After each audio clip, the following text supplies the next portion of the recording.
یعنی رشوت بھی مت دو کسی پہ ظلم کرنے کے لیے کہ کسی کا حق جو ہے تم دبا لو۔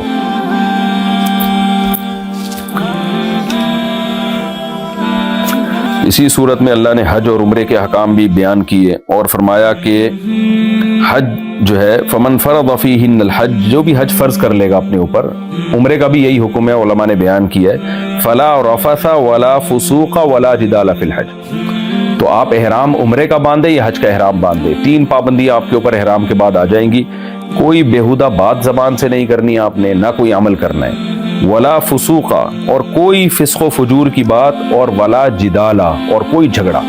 احرام کی حالت میں جھگڑا کرنا، چیخ و پکار کرنا، یا کوئی بیہودہ بات کرنا، یا کوئی گناہ کرنا، یہ عام گناہ کی طرح نہیں ہے، اس کا گناہ کئی گنا زیادہ بڑھ جاتا ہے۔ تو اس لیے جب بھی آپ حج کے لیے یا عمرے کے لیے جائیں تو احرام میں بہت زیادہ انسان کو احتیاط کرنے کی ضرورت ہے۔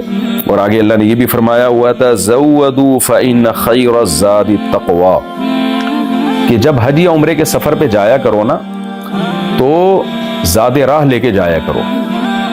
یہ اللہ ہمیں بتا رہے ہیں کہ توکل کا غلط مفہوم جو ہے نا اس پہ رد کر رہے ہیں۔ آج بہت سے لوگوں کے ذہن میں توکل یہ ہے کہ ہم مصیبت سے بچنے کے لیے اسباب اختیار نہیں کریں گے، نہ وہ کمانے کی فکر کرتے ہیں، نہ اسباب اختیار کرتے ہیں۔ مشرکین مکہ جب حج کرنے جایا کرتے تھے تو وہ کہتے تھے بھائی ہم تو اللہ کے گھر جا رہے ہیں تو اللہ کھلائے گا، اللہ پلائے گا ہمیں، تو کچھ بھی نہیں لے کے جاتے تھے۔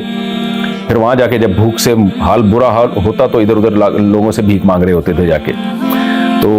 تو کانسیپٹ ہی غلط تھا نا، اللہ تو کھلائے گا لیکن اللہ پہلے جو آپ کا کام ہے وہ تو کرو آپ۔ تو کہتے ہیں ہم اللہ کے گھر جا رہے ہیں نا، یہ انہوں نے اس پر قیاس کیا کہ جیسے ہم کسی سیٹھ کے گھر جا رہے ہوں دعوت پہ تو سیٹھ کھلائے گا نا وہاں بٹھا کے ہمیں، تو ہم بھی اللہ کے گھر جا رہے ہیں مہمان بن کے تو اللہ ہی کھلائے گا۔ تو اللہ نے کب کہا کہ میں تمہیں اس طرح سے کھلاؤں گا کہ آسمان سے من و سلوہ اتاروں گا؟ اگر تم اپنے ساتھ کھانا لے کے جاتے ہو تو وہ بھی تو اللہ ہی کھلا رہا ہے نا، اللہ نے انتظام کیا ہے۔ تو اس لیے اللہ نے فرمایا کہ اپنے ساتھ راشن دال پانی لے کے جایا کرو حج کے سفر پہ، تاکہ بھیک نہ مانگنا پڑے۔ کیوں؟ فإن خیر الزاد التقوی، سب سے بہتر زاد راہ وہ تقوی ہے۔ تو اگر تم خالی ہاتھ گئے اور وہاں لوگوں سے بھیک مانگ کے تقوی ہی ختم کر دیا تم نے، کیونکہ بھکاری اللہ کو پسند نہیں ہے، تو تقوی ہی پہ سودے بازی کر لی، تو جو چیز سیکھنے جا رہے ہو وہی وہاں چھوڑ کے آ جاؤ گے تم۔ تو اس لیے یہ بہت بری حرکت ہے۔ تو دیکھیں اللہ تعالیٰ کو نا کسی شخص کا بھیک مانگنا پسند نہیں ہے، حج کے سفر میں بھی۔ تو آپ سوچئے کسی کنٹری کا بھکاری ہونا اللہ کو کہاں سے پسند ہوگا۔ تو اس لیے اپنے ملک کو بھی ہمیں ترقی دینے کی کوشش کرنی چاہیے، اکنومیکلی اس کو مضبوط بنانے کی کوشش کرنی چاہیے۔ اور آج دنیا میں جو اکنومیکلی کمزور ہے نا وہ بڑی طاقتوں کا غلام بن جاتا ہے، اس پر پھر بڑی طاقتوں کی پالیسیاں چلتی ہیں، پھر وہ تقوی ختم۔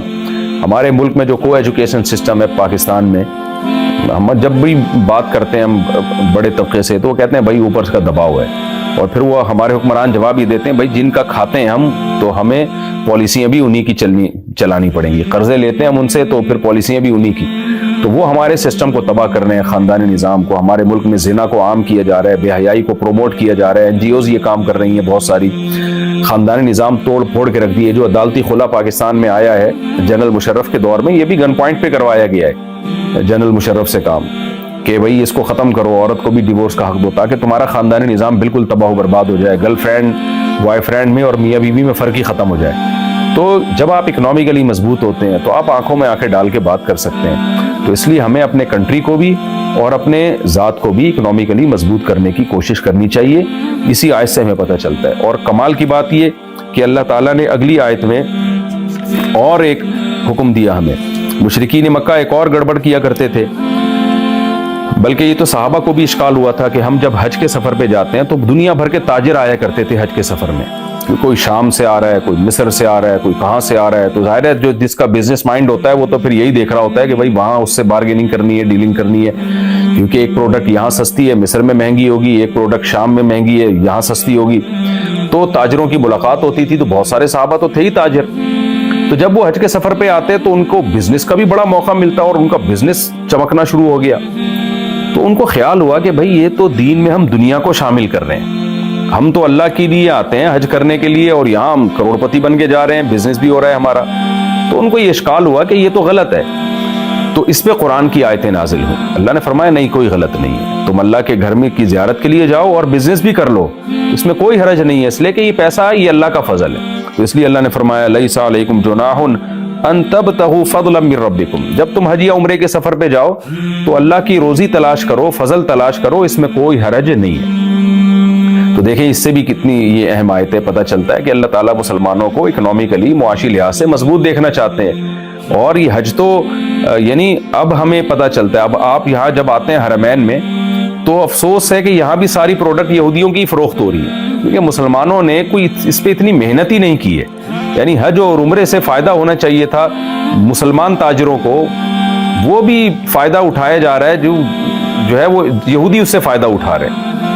تو اس میں بھی ہم پیچھے رہ گئے۔ ٹھیک ہے بہت سے مسلمانوں کو بھی الحمدللہ فائدہ ہو رہا ہے، یا مسلمانوں کی بھی بڑی بڑی کمپنیاں ہیں جو بہت انہوں نے دولت کمائی، پیسہ کمایا، لیکن یہ تو خالصتاً یہاں تو غیر مسلم کی انٹری ممنوع ہے۔ تو کچھ ہمارے اندر کچھ ایسی کمی ہے جو ہم تجارت میں آگے نہیں بڑھ سکے، اور اللہ نے 1400 سال پہلے یہ حج میں تجارت کا تذکرہ کر دیا۔ اللہ کو معلوم تھا کہ حج جو ہے مسلمانوں کو اکنامیکلی مضبوط کرنے کا ذریعہ بھی بن سکتا ہے۔ تو اس سے بھی پتہ چلتا ہے کہ اللہ کی نظر میں تجارت کی اور اکنامیکلی اپنے آپ کو مضبوط کرنے کی کتنی حیثیت ہے۔